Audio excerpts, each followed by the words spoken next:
என் பையன் சாம்பார் சாப்பிடுறானா புரோட்டீன் இருக்கா, சரி காரக்குழம்பு எடுத்துக்கணும் புரோட்டீன் இருக்கா, ரசம் எடுத்துக்கணும் ஃபைபர் இருக்கா, புரோட்டீன் ஃபைபர் தான் சாப்பிடணும், இதெல்லாம் சாப்பிடக்கூடாது, இதுல எல்லாம் இருக்கா அப்படின்னு கேட்பான். சரி விட்டுட்டேன். என்ன சாப்பிடுவானா சிக்கனு, முட்டை, அதுக்கப்புறம் ப்ரொக்கோலி, கேபேஜ், கேரட், கொடமிளகா, பெப்பர், உப்பு, இதுதான் அவர் சாப்பிடுறது. ரைஸ் இவ்வளவு தான் சாப்பிடுவாரு. எக்ஸல் டிஷர்ட்லாம் வந்து என்ன சொல்றது, எம்ல இருந்து எஸ் வரைக்கும் வந்திருக்கு. அது என்ன சாதனை நினைச்சிட்டு இருக்காரா என்னன்னு தெரியல. ஃபிட்னஸ் இருக்க வேண்டியதான், இல்லாம அது அது அது வந்து ரொம்ப கான்சியஸா இருக்க வேண்டியதான். நான் நல்லதுதான், தப்புன்னு சொல்லவே இல்லை. சரிங்களா? இப்ப என்னன்னா, உங்களுக்கெல்லாம் நான் சீனியர்றான்னு சொல்லிட்டு ஒண்ணு வந்தது. என்னன்னா ஃபீவர் வந்தது.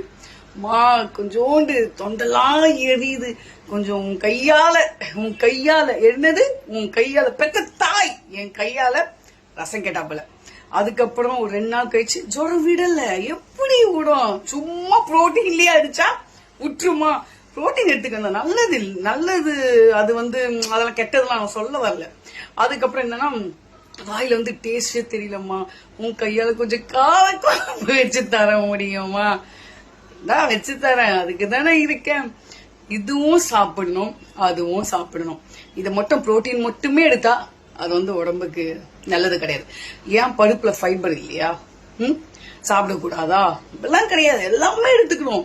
பெத்த தாய் எதுக்கு சொல்ற எல்லாமே சாப்பிடணும். இப்ப என்ன சாப்பிடறாருன்னா, என் கையால இப்பதான் காரக்குழம்பு ஊட்டிட்டு வரேன், சாப்பிட்டு இருக்காரு. ஃபீவர் ஒரு 3 டேஸா செம்ம ஃபீவர். கஷ்டமா இருக்கு, நினைச்சாலே கஷ்டமா இருக்கு, பாவமா இருக்கு. எப்பவுமே அவன் படுத்ததே கிடையாது, ரொம்ப கஷ்டமா இருக்கு. சரி சீக்கிரம் நல்லபடியா என்ன சொல்றது, அதே மாதிரி ஓடுறத நம்ம பார்க்கணும். அதனால சரி இதையும் சாப்பிடுக்கன்னா அதையும் சாப்பிட. இப்பதான் புரிஞ்சிருக்கு, ரசம் கொஞ்சம் எடுத்துக்கணும், சாம்பார் கொஞ்சம் எடுத்துக்கணும், காரக்குழம்புலாம் சாப்பிடலாம் அப்படின்னு சொல்லி. உங்களுக்கும் அதை தான் சொல்றேன். ஹெல்த் கான்சியஸ் இருக்க வேண்டியதான், நல்லதுதான், பட் எல்லாமே எடுத்துக்கோங்க. சரிங்களா? பாய்.